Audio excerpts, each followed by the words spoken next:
Hello, this is Liz. I'm a Dell certified technician, and today we're going to go over how to restart your Alienware computer.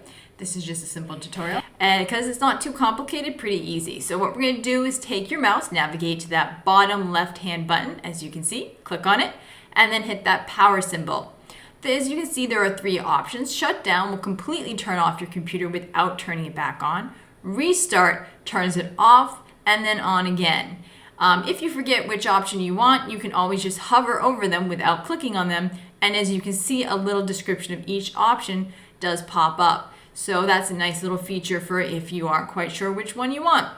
Now, next, when I hit the restart button, as you can see, the restarting process will begin. How long it takes to turn off and then on varies from computer to computer. Now, sometimes people will ask what to do if their computer will no longer restart or shut down. Well, in this scenario, you can always force a shutdown by holding down your power button. Obviously, this is not the best option, but sometimes desperate times call for desperate measures. So as a last resort, it is a viable option for turning your computer off if you absolutely have to. As you can see, my restart was successful, and I am back at my opening Windows screen.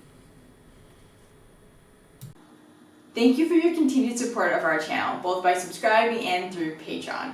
Also, a big shout out to our fellow eggheads who purchase merchandise from our store. And as always, thank you for liking and sharing our videos. From one egghead to another egghead, this is Liz signing out.